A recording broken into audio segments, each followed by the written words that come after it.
Hello students, welcome back to Ravitej English YouTube channel. Students, మన ఏపీలో ఉండేటువంటి అన్ని యూనివర్సిటీల్లో డిగ్రీకి సంబంధించి degree first year first semester syllabus change అయినటువంటి విషయం మనకందరికీ తెలిసిందే కదా.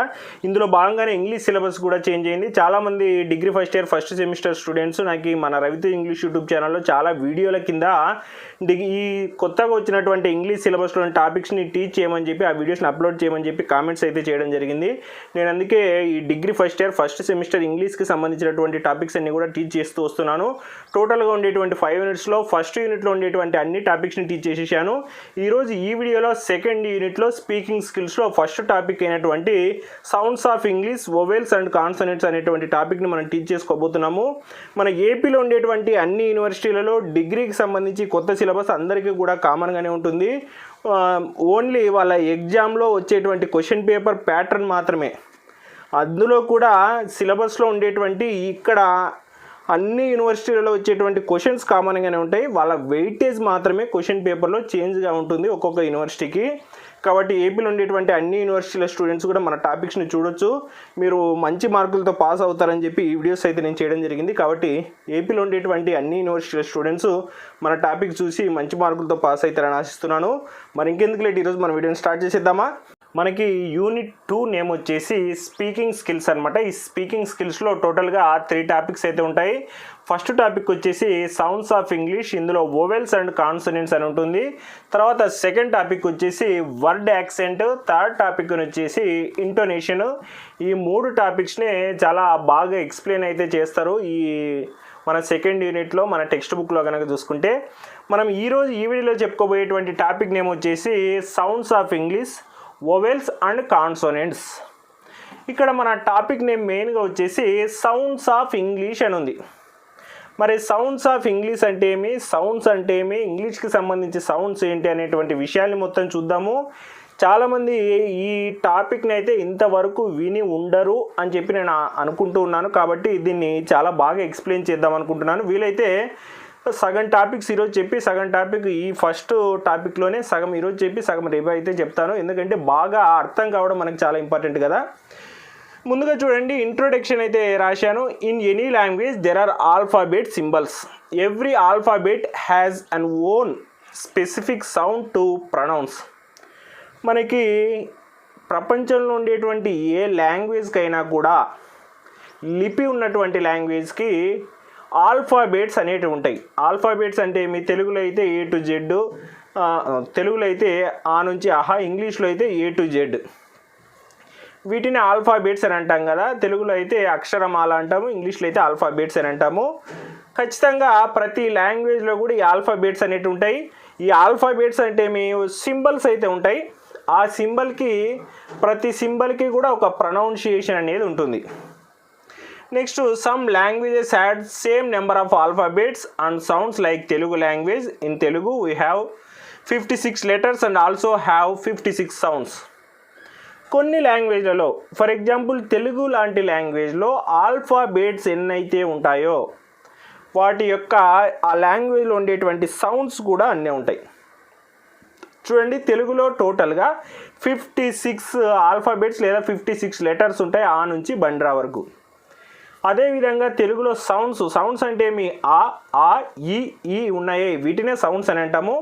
ఇవి వచ్చేసి కూడా 56 లెటర్స్కి 56 సౌండ్సే ఉన్నాయి.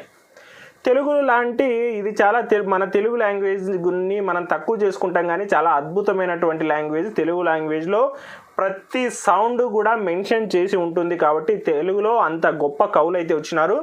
కాబట్టి తెలుగు లాంగ్వేజ్కి ఏ ప్రాబ్లం ఉండదు. ఏవైతే ఆల్ఫాబెట్స్ ఉన్నాయో, ఏవైతే లెటర్స్ ఉన్నాయో వాటికి సంబంధించి అవే 56 సౌండ్స్ అయితే ఉంటాయి. అదే మనం ఇంగ్లీష్ దగ్గరకు వచ్చేసి, but in English language there are 26 alphabets and 44 sounds.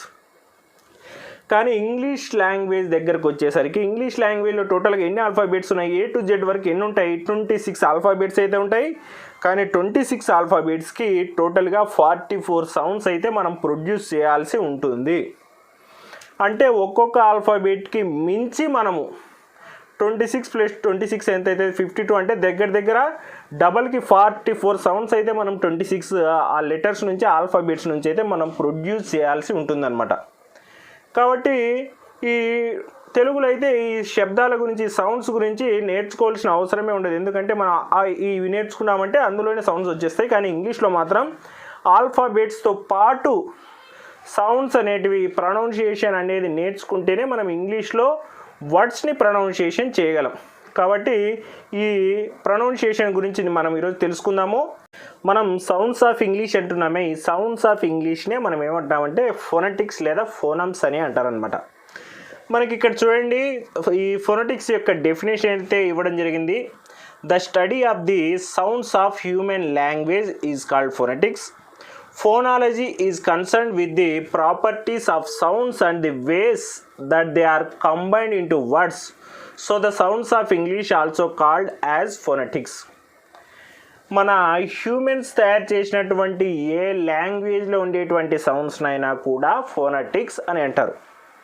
ఈ ఫొనెటిక్స్ అనేటివి వేటిగా మిక్స్ అయి ఉంటాయంటే ఒక లాంగ్వేజ్లో ఉండేటువంటి సింబల్స్ వాటి యొక్క ప్రొనౌన్సియేషన్ గురించి తెలుపుతాయి. ఇప్పుడు ఫర్ ఎగ్జాంపుల్ తెలుగులో తీసుకుందాం. తెలుగులో ఆ నుంచి బండ్రా వరకు ఉండేటువంటి లెటర్స్ ఒక్కొక్క సింబల్కి ఒక్కొక్క ప్రొనౌన్సియేషన్ అనేది ఉంది. దీన్ని నేర్చుకోవడం వల్ల మనం వర్డ్స్ అనేటివి చెప్పినప్పుడు ఈజీగా రాయగలం. అతడు అని చెప్పినాం, అతడులో ఆ అనేది అచ్చు, తాను తీసుకొని తర్వాత డా, ఇలా ఈ మూడు అక్షరాలను తీసుకొని ఒక పదాన్ని అయితే తయారు చేసినాం. అంటే మనకి సింబల్స్ తెలిసి ఆ సింబల్స్ యొక్క ప్రొనౌన్సియేషన్ తెలిసినప్పుడు మాత్రమే మనం వర్డ్స్ని అయితే తయారు చేయగలం. ఇక్కడ ఇదే చెప్తున్నారు, ఒక వర్డ్ని తయారు చేయడం కోసం సింబల్, ఆ సింబల్ యొక్క ప్రొనౌన్సియేషన్ తెలుసుకోవడమే దాన్ని ఫొనెటిక్స్ అని అంటారు. కానీ ఇంగ్లీష్కి వచ్చే లోపల ఇంగ్లీష్లో 26 లెటర్స్ 44 సౌండ్స్ అవసరమైనందున ఏమైందంటే ఈ 26 లెటర్స్కి ఒక సౌండ్ అయితే ఉంటుంది, 44 ఈ సింబల్స్కి వాటికి రిలేటెడ్గా ఉండేటువంటి సౌండ్ అయితే ఉంటుంది. అంటే 26 లెటర్సే సౌండ్స్కి అయితే రావు, 44 సౌండ్స్ మరి వేరుగా ఉంటాయి. ఇవన్నీ కూడా ఎలా ఉంటాయంటే వీటికి రిలేటెడ్గానే ఉంటాయి. మనం దాన్ని చెప్పుకుంటే అర్థమవుతుంది. తర్వాత వచ్చేసి మనకి ఇంగ్లీష్లో టోటల్గా 44 ఫొనెటిక్స్ అయితే టోటల్గా 44 సౌండ్స్ అయితే ఉంటాయి. ఈ 44 సౌండ్స్ వచ్చేసి 2 టైప్స్గా డివైడ్ అవుతాయి. మనకి ఇంగ్లీష్ లాంగ్వేజ్లో మెయిన్గా 2 టైప్స్ ఇంగ్లీష్ ఆల్ఫాబెట్స్లో, ఒకటి వోవెల్స్, 2 కాన్సనెంట్స్. ఇది అందరికీ తెలిసిందే. టోటల్గా ఇంగ్లీష్ లాంగ్వేజ్లో ఎన్ని వోవెల్స్ ఉంటాయి? 5 వోవెల్స్ అయితే ఉంటాయి 26లో, 21 కాన్సనెంట్స్ అయితే ఉంటాయి. అదేవిధంగా మనకి ఇంగ్లీష్ లాంగ్వేజ్లో ఉండేటువంటి ఫొనెటిక్స్ కూడా 2 రకాలుగా డివైడ్ అయినాయి, వోవెల్ సౌండ్స్, ఫొనెటిక్ సౌండ్స్. మనకి వోవెల్స్ వేరే, వోవెల్ సౌండ్స్ వేరే, ఫొనెటిక్స్ వేరే, ఫొనెటిక్ సౌండ్స్ వేరే. ఇది కూడా బాగా గుర్తుపెట్టుకోండి, అంటే వాటికి రిలేటెడే కానీ ఇవి ఒకటే కాదు, రిలేషన్ మాత్రమే ఉంటుంది. మనకి ఇంగ్లీష్లో టోటల్గా వోవెల్స్ ఎన్ని? ఆల్ఫాబెట్స్లో 5 వోవెల్స్ ఉంటాయి.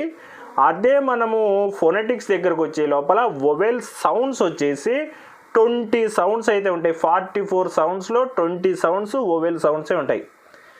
వోవెల్ ఆల్ఫాబెట్స్ 5 అయితే వోవెల్ సౌండ్స్ 20 ఉంటాయి 44లో. అదే కాన్సోనెంట్స్, మనకి ఆల్ఫాబెట్స్లో కాన్సోనెంట్స్ ఎన్ని? 21. అదే ఫొనెటిక్స్లో కాన్సోనెంట్ సౌండ్స్ ఏంటంటే 24 ఉంటాయి. టోటల్గా 44లో వోవెల్ సౌండ్స్ 20, కాన్సోనెంట్ సౌండ్స్ 24. ఇది బాగా గుర్తుపెట్టుకోవాల్సిన ఇంపార్టెంట్ పాయింట్ అనమాట ఇది ఫొనెటిక్స్లోనే. చూడండి, in English language we have 26 letters. 26 letters are divided into 2 types, vowels and consonants. మనకి ఇంగ్లీష్ లాంగ్వేజ్లో ఇప్పుడు మనం చెప్పినదే మళ్ళీ చెప్తున్నారు. ఇంగ్లీష్ లాంగ్వేజ్లో 26 లెటర్స్ అయితే ఉంటాయి. 26 లెటర్స్ని వోవెల్స్, కాన్సోనెంట్స్గా డివైడ్ అయితే చేసినాము. There are 5 vowels and 21 consonants in English. ఈ 26 లెటర్స్లో 26 ఆల్ఫాబెట్స్లో 5 వోవెల్స్, 21 కాన్సోనెంట్స్ అయితే ఉంటాయని చెప్తున్నారు. Like alphabets there are 44 sounds in English language. ఎలాగైతే ఆల్ఫాబెట్స్ ఉన్నాయో అలాగే ఇంగ్లీష్లో వచ్చేసి 44 సౌండ్స్ అయితే ఉన్నాయి. ఆ 44 sounds are also divided into 2 types. ఈ 44 సౌండ్స్ కూడా 2 టైప్స్గా డివైడ్ అయినాయి. అదే ఒకటి వచ్చేసి వోవెల్ సౌండ్స్, 2 వచ్చేసి కాన్సోనెంట్ సౌండ్స్. ఇంగ్లీష్లో వోవెల్ సౌండ్స్ 20 ఉంటాయి, కాన్సోనెంట్ సౌండ్స్ వచ్చేసి 24 అయితే ఉంటాయి. ఇది మనకి మెయిన్గా మనం గుర్తుపెట్టుకోవాల్సిన విషయం. ఇంగ్లీష్ లాంగ్వేజ్లో టోటల్గా సౌండ్స్ అనేటివి 44 2 రకాలుగా డివైడ్ అయి ఉంటాయి. ఒకటి వచ్చేసి వోవెల్ సౌండ్స్, 2 వచ్చేసి కాన్సోనెంట్ సౌండ్స్. 44 సౌండ్స్లో 20 వోవెల్ సౌండ్స్ అయితే ఉంటాయి, 24 కాన్సోనెంట్ సౌండ్స్ అయితే ఉంటాయి. ఇక్కడ వరకు చాలా క్లియర్గా గుర్తుపెట్టుకుంటే ఇప్పుడు మనకి ఓవెల్ సౌండ్స్ ఏవేవి అంటే ఆ సింబల్స్ ఏమేమి, కాన్సోనెంట్ సౌండ్ సింబల్స్ ఏంటి అనేది మనం తెలుసుకోవచ్చు. ముందుగా స్టూడెంట్స్ ఈరోజు ఈ వీడియోని ఇక్కడికే స్టాప్ చేద్దాం అనుకుంటున్నాను. ఎందుకంటే ఈరోజు ఈ వీడియోలో వచ్చేసి మనకి సెకండ్ యూనిట్లో ఉండేటువంటి టాపిక్స్ ఏమి, ఆ టాపిక్స్లో ఈరోజు ఏం టాపిక్ గురించి చెప్పుకుంటున్నామో ఆ టాపిక్ యొక్క ఇంట్రడక్షన్ ఏమి, అందులో ఉండేటువంటి ముందుగా ఫొనెటిక్స్ అంటే ఏమి, ఫొనెటిక్స్ యొక్క డెఫినేషను, తర్వాత ఇంగ్లీష్లో ఉండేటువంటి సౌండ్స్ ఏమి, ఆ సౌండ్స్ ఎన్ని ఉంటాయి, వాటిని ఎన్ని రకాలుగా డివైడ్ చేసినారు, ఇవన్నీ కూడా చెప్పుకున్నాం కదా. ఇక్కడికే నాకు తెలిసి ఒక మినిమం ఒక 10 మినిట్స్ అయితే అయింది. వీడియోని లెంత్ ఎక్కువ అయితే కూడా స్టూడెంట్స్ లాస్ట్ వరకు చూడడానికి ఇబ్బంది పడతారని చెప్పి ఈ వీడియోని ఇక్కడనే స్టాప్ చేసి నెక్స్ట్ వీడియో దీనికి కంటిన్యూషన్గా రేపు వచ్చేటువంటి వీడియోలో కాన్సనెంట్ సౌండ్స్ గురించి 24 కాన్సనెంట్ సౌండ్స్ గురించి ఒకటే వీడియోలో రేపటి వీడియోలో వస్తుంది. అది కూడా చూడండి. ఈ వీడియో కనుక మీకు నచ్చి ఉంటే ఇంకా మన రవితేజ్ ఇంగ్లీష్ యూట్యూబ్ ఛానల్లో వచ్చేటువంటి వీడియోస్ అన్నిటిని కూడా మీరు చూడాలి అనుకుంటూ ఉంటే మన రవితేజ్ ఇంగ్లీష్ యూట్యూబ్ ఛానల్ని సబ్స్క్రైబ్ చేసుకోండి. మన ఛానల్లో వచ్చే వీడియోస్ అన్నిటిని కూడా లైక్ చేయండి. మీ ఫ్రెండ్స్కి ఉపయోగపడతాయి అనిపిస్తే షేర్ చేయండి. Thank you for watching our video students. Thank you. Bye.